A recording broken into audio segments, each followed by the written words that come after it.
fellow friends and neighbors. Welcome in the light, where laughter's the answer and hearts are shining bright. With calloused hands and wits, so raise your sharp. Let's praise a place where love ignites the spark. In the field of dreams where sweat and hope combine, we'll raise our voices high and toast to the divine. Be your best and let your spirit always rise. Give thanks for every moment under sunny skies. Be the sunny side of someone else's life. Share your light and joy through struggle and strife. Keep your heart open and your soul always bright. Together we will share this sunny side life. Be the sunny side of someone else's life. Share your light and joy through struggle and strife. Keep your heart open and your soul always bright. Together we will share this sunny side life.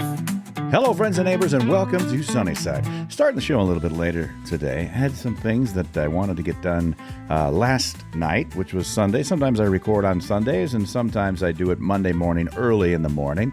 But today I did some other things, and so we're getting a little bit started off on, I don't know, I feel like I've accomplished a lot already. I still get up at the same time. I just had some other things to do. So I hope that, hopefully you haven't been waiting too long with bated breath to hear whatever musings I might have to run by you today, which is actually pretty simple. I just want to, first of all, the weekend was great. I hope you had a great weekend yourself. Had an opportunity to participate in the Waldorf Gridiron Club second annual golf tournament. So raised a few $1,000s and had the opportunity to talk to lots of people and hang out and have a good time and play really, really, really terrible golf, which is kind of my thing.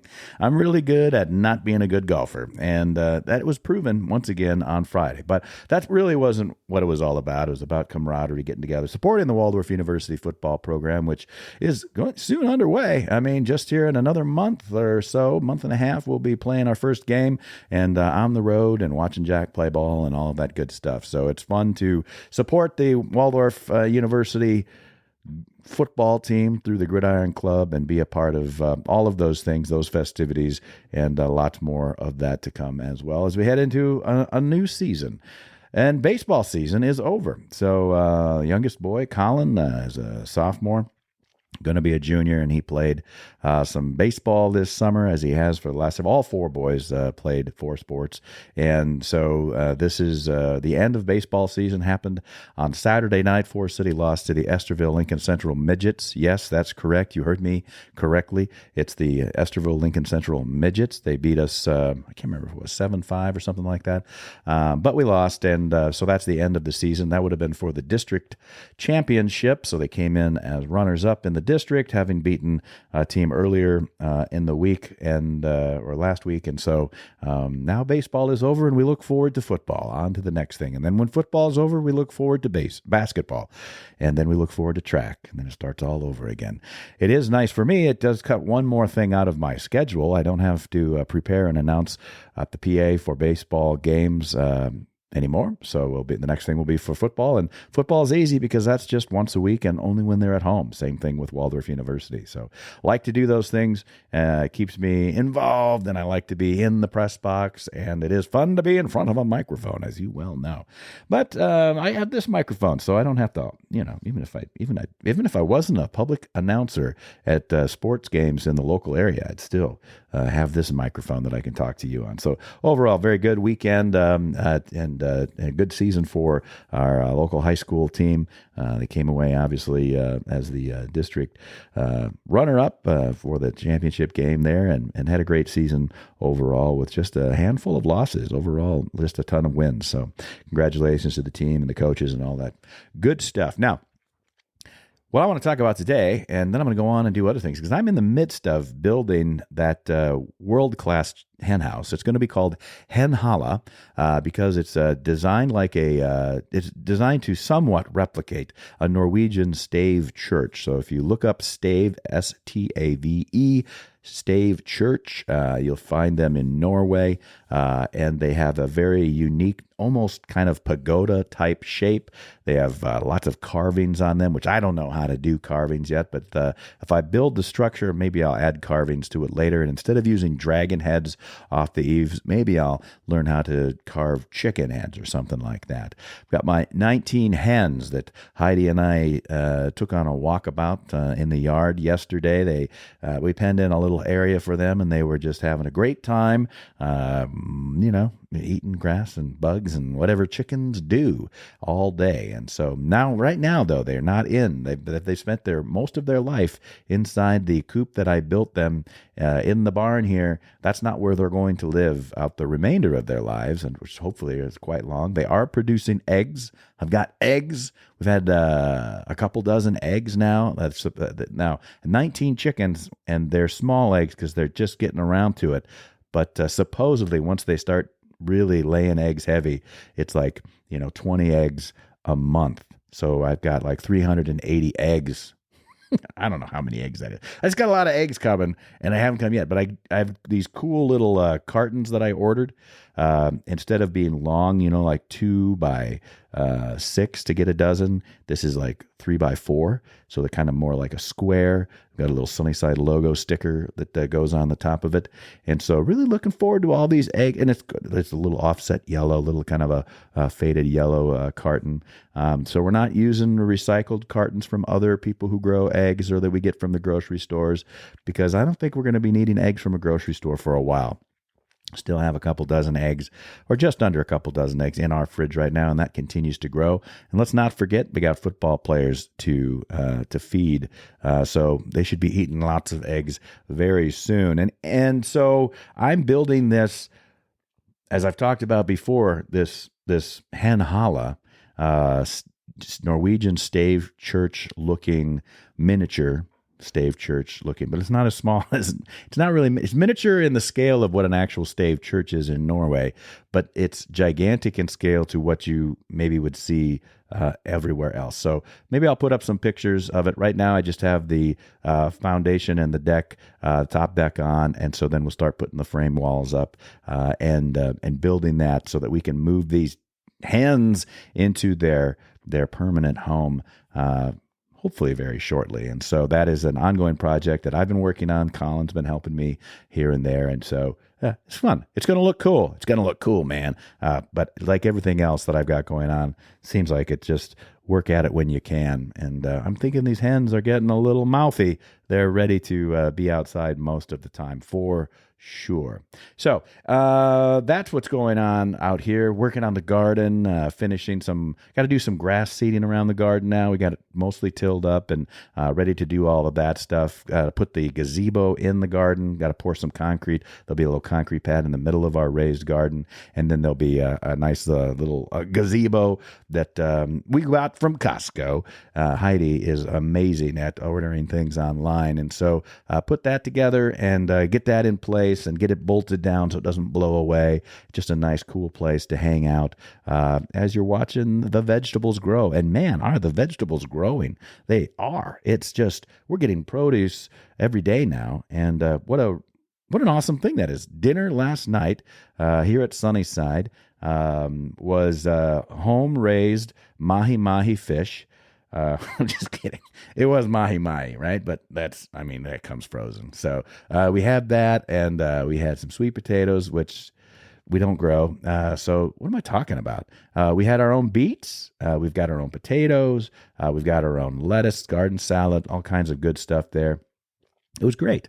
And it was just nice to be able to put all that together, which is the whole idea of raising our own beef and having chickens that make eggs and maybe chickens that make chicken. And then we'll have some pigs down the road. So we got our own cool pork that maybe we'll sell to you too if you're interested in high quality, locally farm-based products that we've got right here at Sunnyside that we're developing as the farming empire grows from 10 steers and 19 chickens to who knows what it may be. Anyway, that's what's going on here at Sunnyside. The weather's nice. Baseball's over. Got a little bit more time, and I can't wait for the next big thing. We have got Pucker Brush this weekend in Forest City.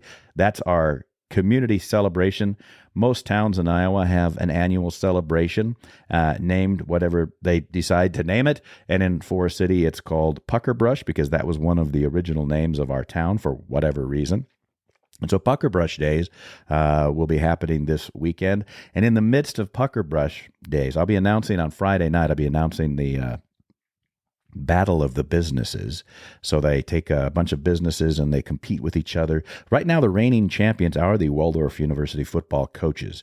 They won last year outright, and so they'll be back, and we'll just have to, you run them through a bunch of not really Olympic games, but kind of fun games, and they compete with each other. It's timed usually, and then I keep things hopefully humorous by announcing to the crowd what is going on and who the winners are in each event as we go through. And so that'll be happening on Friday night, and then Saturday there's a parade and there's other things going on.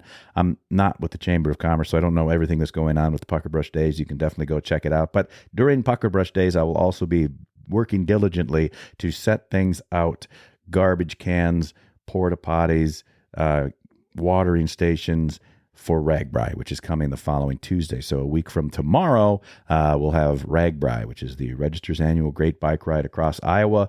It'll be stopping in Forest City on the 22nd. We'll have 20,000 people in town staying overnight and partying, and we've got a big concert around the courthouse square, and just lots of things going on all over the place. And my job for the last 6 months or 7 months has been finding people places to live, particularly the larger groups and teams, and then making sure that we've got the resources so they can throw away their trash, they can drink water, so they can stay hydrated, and then they've got a place to evacuate that water, etc., with the porta potties. So it's been quite a community project. It's been fun, and I'm looking forward to them arriving, and I'm also looking forward to them leaving, because that, and not in a negative way whatsoever, it just means that that enormous part of my responsibilities the last 7 months will then be complete, which will be nice. And so I'm looking forward to be able to finish Henhalla and finish the garden projects and work on Jack's basement and different things that I've got going on that have kind of been pushed aside in and amongst all of these other things. So lots of projects we've got to get wrapped up, and it's, you know how it is. You do a good job, you work through it. This one ends and a new task can get completed. And that's what we're looking forward to. All right, what I'm going to talk about today, now that you know what's going on at Sunnyside, you always get the updates. I'm going to talk about Jeffrey Epstein, and it's not going to be a real long podcast today because I don't have any new information for you. I don't have like the list. Surprised? Are you surprised that I don't have the Epstein list? And I don't know if there's an Epstein list. I think that there is a list of people that he had done business with. And let's first off agree, I think we can all agree. I don't think anybody is defending Jeffrey Epstein, even his brother, who's just wondering what happened. And I don't think that, I don't think that he killed himself. Maybe he killed himself. I'm open to the possibility that he didn't. That conspiracy is still, I'm open to most conspiracies. I don't necessarily follow conspiracies as the guiding direction of my life, but I'm open to just about anything. I will consider it. And so I don't buy, for example, that necessarily that he did commit suicide. But maybe he did, because he had been suicidal very close to, within the few days before that, he'd been on suicide watch, and then he convinced people that he wasn't. And there's all of these, interesting facts or details, like why was there so much bedding in his room, and they've explained away the minute missing, or a minute and a half missing from the videotape. That'd be because they always have a minute and a half missing at that time of night, and maybe he knew that, and maybe he did hang himself, and maybe, who knows. And then there's the other physical parts of it that, like, well, one doctor says this is not what it looks like as a suicide, and there's another doctor who's the coroner says, well, that is what it is. It is content. It is, what you'd expect to see from somebody who's hanging themselves. So I don't know. I don't know if he did that or not, or somebody helped him, or if he did do it because he wanted to do it, because he didn't want to face all the evil things that he had done, or bring all of that stuff out, and that somebody gave him information about, here's the time that you should do it, and here's some extra linens to make sure it's done, and blah, blah, blah. I think we can all agree that from what we know, And I never met Jeffrey Epstein. I don't know him, never knew him. I'm not on that list. I can tell you that. I don't have business dealings or any other thing going on with Jeffrey Epstein like most people in the world. But clearly a lot of people did. And let's just say that maybe they were all, or nearly all of them, were corrupt in some terrible way. And obviously, there is this whole situation that is involving human trafficking, which would be taking people and putting them into sex work positions that they would not necessarily want to do or volunteer to do, or if they did, that's still illegal and they're still networking, and so there's trafficking involved that, and then there's underage questions, and then near underage questions, and the pedophilia charge, and obviously he has apparently got quite a bit, or had quite a bit of child pornography on his hard drives or whatever that these government institutions seem to be telling us. There are a lot of questions about what the Southern District of New York Circuit Court, like what they may or may not have suppressed. There's questions about whether Pam Bondi knew what she was doing or didn't know what she was doing when she said that she had the Epstein files on her desk at that moment in a famous interview back in February. Kash Patel, Dan Bongino, all of them were saying prior to getting in their current positions that they would get to the truth, they would find out, and they would put people away for it. And now, as you well know, my alert listeners, we've decided that there's nothing to see here. We all agree that Jeffrey Epstein was a creep. And I think that is the one thing that we all can agree on. Creep, creepity creep, creep. And pervert and sexual deviant. And his girlfriend, Ghislaine, or however you say her name, Maxwell, her interesting backstory, her father being a corrupt human being in so many ways, a survivor, though, of the Holocaust, and in the world of banking and finance and positioning of certain types of people, like an untalented person like Jeffrey Epstein. Who came kind of from nowhere and worked his way from weird teaching position where he was having, complaints generated about him then with the young students, and moving all the way into finance and large financing corporate companies, and just suddenly into world finance and all of these other things. Apparently became very good at hiding money, moving money, and doing nefarious things with business practices around the world, and with very shady characters.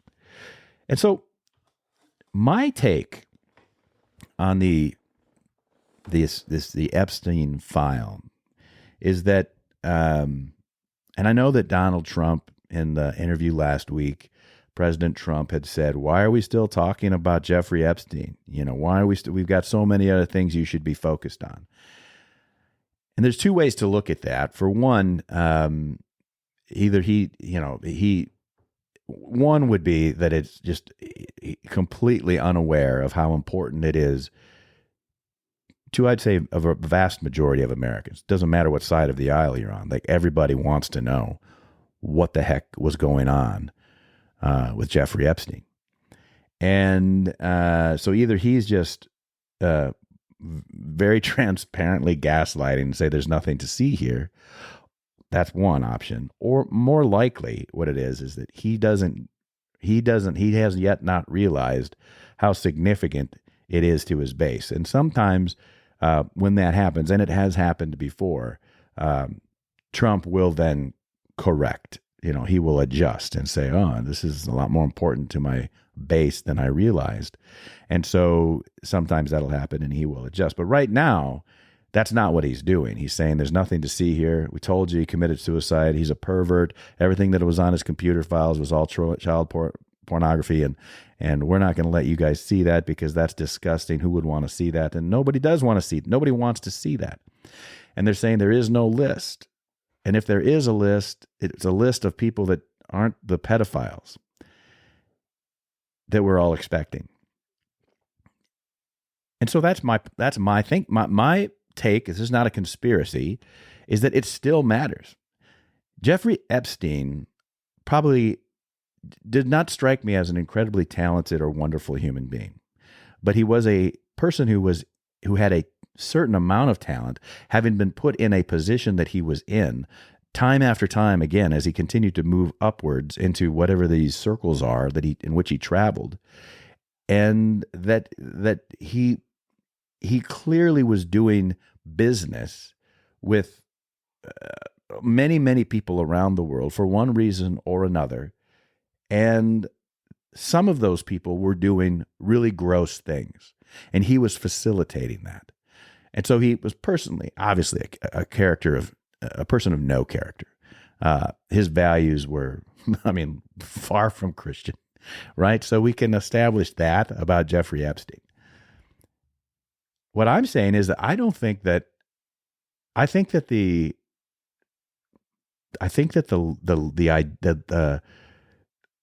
fascination and its due interest and due fascination with this sex ring, whatever the sexual part of the salacious sex ring that ran out of Jeffrey Epstein's circle of business acquaintances and his island and all of those creepy things. Those are things that had been addressed even when he was charged in Florida.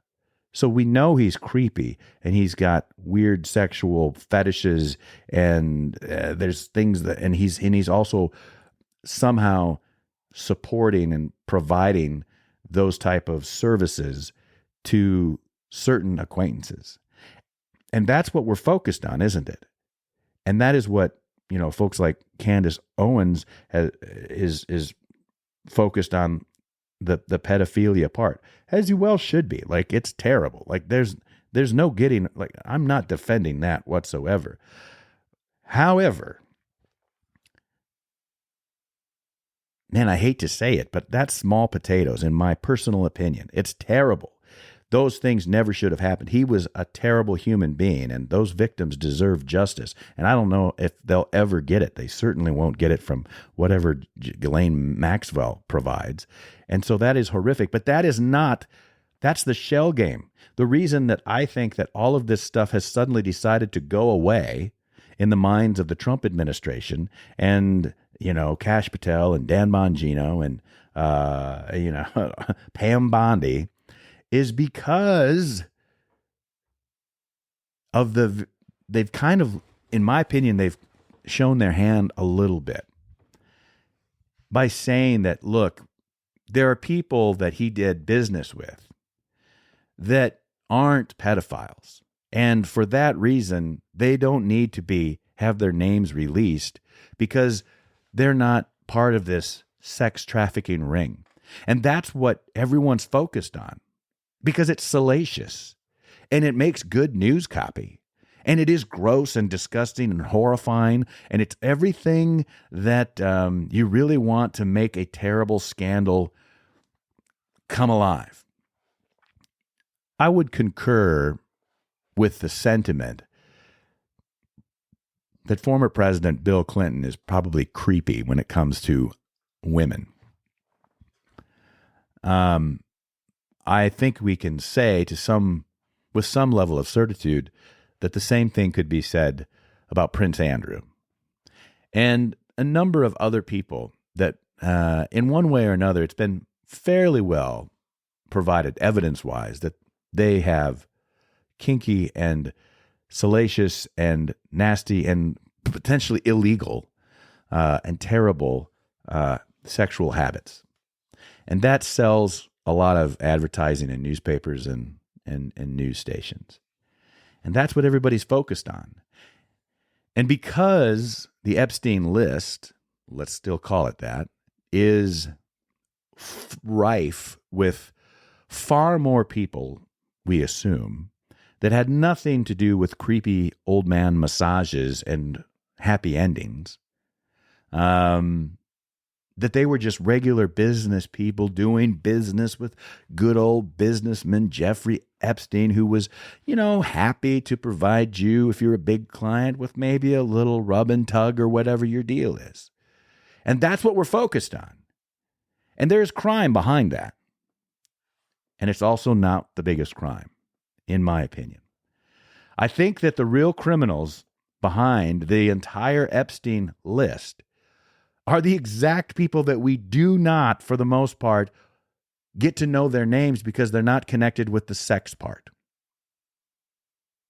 Jeffrey Epstein wasn't so brilliant financially, and he wasn't so talented as a human being. He was just willing to do whatever his masters, the people who were really pulling the strings, and would do. And he had no character. Clearly, he had no problem, breaking the law or taking advantage of people or young women or whatever it happened to be.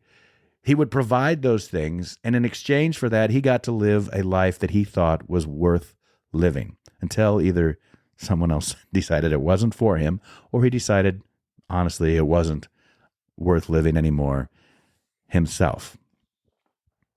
I think that it is very plausible that Jeffrey Epstein did have connections to intelligence communities, whether that is our own always on the up and up CIA or our central, our intelligence community in the United States, or if it's through MI6 with Ghislaine Maxwell's weird dad influences, or it's through the old KGB in Russia, or it's through Mossad in Israel, or anybody else that was willing to do business. And intelligence and information is a great business. It certainly can provide for an untalented financier such as Jeffrey Epstein to be able to gain protection, provide some services, and get away with what he got away with for years. So who his handlers were, I don't know. I don't know if it was the intelligence community. I think that it probably was more likely the very business community that had been doing business with him. And the only reason that you would do business with a guy like Jeffrey Epstein was because you were trying to avoid doing business in a legitimate manner. You wanted to do business that was questionable and outside the bounds of government regulations or international bodies that would regulate what you were doing. He was talented to the degree that you need to be with moving money around and hiding money, creating shell corporations and helping big time money, wherever they came from, and whatever parts of the world, to be able to do these types of deals that were being done that didn't see the light of day. Those people are probably the real handlers. The very people that are on this alleged Epstein list aren't just, and probably most of them aren't, the pedophiles and the sexual deviants and the people that are involved with that. But that's what you are led to, that's what you want. You are being told that he's a creep. We all agree that these things did happen. We all knew that. We just want to see the names of the people that were committing these sexual crimes. And you're not going to see them because in order to see them, you would have to see the names of everybody else. And if there was anyone that could suppress, say, the Southern District of New York, or the FBI, or Pam Bondi, it wouldn't be sex traffickers. I'm sorry. They're gross. It's a big business, but they're not the people that are suppressing that level of information and that level of government. You have to follow the money. So the very people that we're being told are innocent of the pedophilia and all of the sex stuff on the Epstein list, whatever that is, and for that reason, we cannot see that because those people are innocent. I cry foul. I say they're absolutely the opposite of innocent. that in fact they are the people that we should be looking into the most. Not to take away or give any leniency to the people that have committed whatever sexual crimes were tied to Epstein. Those were payoffs to perverts that might have been doing big business, but if they were doing business with Jeffrey Epstein at all, it's because they were doing something they shouldn't have been doing in the first place. Mark my words, that the real people behind the Epstein, whoever they are, the Epstein situation, that list, are the very people that our government is saying they're too innocent. But those can be organizations, those can be corporations, those can be individuals who were finding ways to work through Epstein who would be successful at putting people together with other people who have occasional interests that serve one another's needs. And in exchange for that, he probably was providing information to any number of intelligence organizations from any number of countries who were interested in paying him for what he knew about those exact same business dealings. I think, as sad as it is, that the creepy sex part of the Epstein story that has become the focus of the Epstein story, which is all probably true. I'm not discounting that. It's a canard in the sense that it's meant to just distract you from the real nefarious deeds that were happening around the world. And Epstein just happened to be at the center of it. I don't think he was directing it. I don't think he had the mental capacity to be able to do that. I think he just lacked the character that is necessary in a normal human being, to be able to say no to bad ideas. And it was probably thrilled with the power that was associated with it. And so I think that there were some very interesting parties that were involved with Jeffrey Epstein that had way more to do with money and government operations or business dealings that couldn't get sanctioned in the light of day.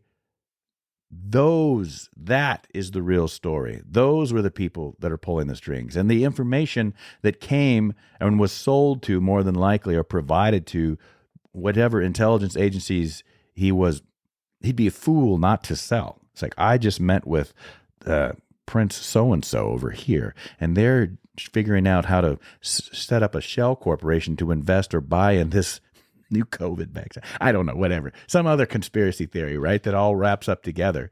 And I'm going to, and now the MI6 is very interested in that. They're not going to do anything about it, but that gives them a little leverage that Epstein was able to provide. Or Mossad. I'm not going to let the Israelis off the hook for this one. I think Mossad has got an intelligence organization that is phenomenal. They brag about how they are in Iran right now. Like even Trump said that. Maybe I shouldn't have said that, he said. Yeah. You think that they didn't know what was going on with the Epstein situation when all of these people around the world? And isn't it a little suspicious? Now, this is a little conspiratorial, but isn't it a little suspicious that as soon as Netanyahu visits the White House and butters Trump's butt by saying, I'm going to give you the Nobel Peace Prize, as if Ben Netanyahu has that authority, but maybe he does have that pull. I don't know. Is about the same. It's the same week that we say there's nothing to see here. There's nothing to see here, my friends. And so I stand once again on the fact that I think that Trump's been getting played by the Israelis. And I think that he's also, I know he's kind of easy to play. All you have to do is really, really, really compliment him. And Netanyahu knows that. And so, I mean, the whole peace prize thing, look, if there's peace in the Middle East that comes from this, he certainly deserves it more than Barack Obama.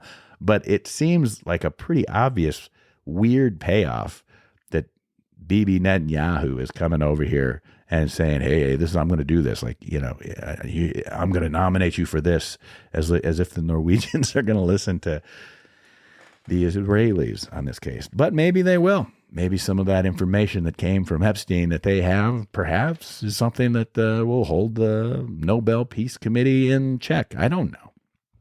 Nobody knows. And that's, I guess, the fun part of conspiracies. But my advice would be, and how I think of this is that as horrible and as due justice that is required in the sex crimes of the Epstein situation and whatever list that is just a small, creepy, disgusting part of a much, much larger organization. And those people that were just doing business, we were just business acquaintances with this innocent businessman who had some foibles like Jeffrey Epstein. That's the real story. Those are the real people. That's who is being signaled. Like, we're not going to divulge your information. We understand you were doing nefarious business deals around the world. And if those things get exposed, that's not good for the Republicans or the Democrats. It's not good for a lot of our friendly nations and other people around the world that have got a lot of power, authority, and money. So at the risk of sounding like Deep Throat from all the president's men, you do have to follow the money. Where's the money coming from? How did Epstein become so incredibly fluent in all of these business dealings? What was he actually providing? And I think it's been fairly well established that he was, an excellent purveyor of unscrupulous business dealings around the world. Sometimes that involves sex trafficking. But to me, that is what is being thrown out as the main story. And that's exactly, I think, what the people that are behind the curtain, so to speak, on the business side, they'd prefer that you stuck with the sex stuff. Because the stuff that they were doing, the raping that they were doing, and maybe continue to do financially to the citizens of the world and the citizens outside of the intelligence community, that is by far greater, but not quite as sexy as a savory story about this pedophilia and sex trafficking ring that Epstein had. They say there is no Epstein List. I say, that there definitely is. I say that Pam Bondi, who works, in my opinion, for Qatar and not for the United States of America, I say that this is all part of those dealings. And when it comes to the money talks and BS walks. And maybe that's what this whole thing, maybe my take on it is way off. But I'm saying, and I'm surprised that I haven't heard this in some of the other shows or places that I listen to or get information from. It seems everybody's very rightfully and justifiably upset about not having information that they were expecting to get about the sex ring stuff. But I feel like that's a distraction from the real evil. That is also evil. There is additional evil in a different way that has been occurred. It's just not as sexy to talk about financial crimes and what those deals were that were made and who those people that were making those deals were. I still want to see that list. I don't accept that it's not okay to release the names. Maybe they were innocent. But why would they be dealing with Jeffrey Epstein? There's no reason. He had no legitimate business role in the world. Even if it appeared that he did, that was not his talent, clearly. So maybe start asking who was paying for all of this? Where did the money come? What was the actual business that Epstein was in? And it was moving money around the world, making deals, bringing people together that maybe shouldn't be together, that maybe the rest of us wouldn't be too keen on if we knew what the deal. And maybe that's why folks are concerned about it bringing down. It would be terrible. It would destroy this party, or it would destroy this nation, or whatever it was. And I'm saying, when the government tells you that it's going to be the end times if something doesn't happen, like in 2008, like if we didn't bail out all of these big investment companies and the banks and whatnot, then it was going to be the end of times for the United States, which was a lie. I say, let them burn. And if they're innocent, it will be found out. And if they're guilty, that too will be found out. But right now, it's about making sure that nobody is found out. Because the last thing that anybody really wants, and unfortunately it's going to be at the expense of some very, damaged now and affected for the rest of their life, sex-trafficked human beings. But the people that make these types of business deals, they don't care about those kids, and they certainly don't care about you or me. And they're the only ones that can truly, call up an AG or a president or a king or a sultan and say, this isn't going to come out, is it? And that's why we don't quit asking questions. And I hope that they start asking more questions about why shouldn't we see who did the business dealings? Because he was in the business of nefarious business dealings. To me, that's the question that should be asked. And that is my show. And I hope that you found it interesting. I don't have any new information, much like Pam Bondi. I got no new information about the Epstein List. But I don't accept that we can't demand to know everybody that he did business with. Because all of his business was filthy. And with that, I wish you a great week and a busy week, a useful week, perhaps occasionally a conspiratorial moment now and then in this week. But always keep your eyes on the prize, which is our salvation in Christ, and we can keep a smile on our face regardless of what terrible news or what stunning situations and salacious information seems to cross our paths, because we know that all of this too is in God's hand, and we keep praying for that. And I'll keep praying for you. You keep praying for me. It'll be great. In the meantime, go out and be the sunny side of someone else's life. When the shadows fall and doubts begin to creep, remember, together we're strong, never weak. Lift your neighbor up with kindness every day. Let your actions speak the words you want to say. The Sunny Side of Life is a weekly production about our life on the family farmstead here in Iowa, the liberties we prize, and the pursuits which make us happy. None of this is possible, of course, without Christ in our lives. For the Lord God is our sun and our shield. He gives us grace and glory. Be the sunny side of someone else's life. Share your light and joy through struggle and strife. Keep your heart open and your soul always bright. Together we will share this sunny side life. Be the sunny side of someone else's life. Share your light and joy through struggle and strife. Always bright. Together we will share this sunny side life. May the Lord bless you and keep you, and may the sunny side of your life in Christ be made evident unto you each and every day, and give you peace.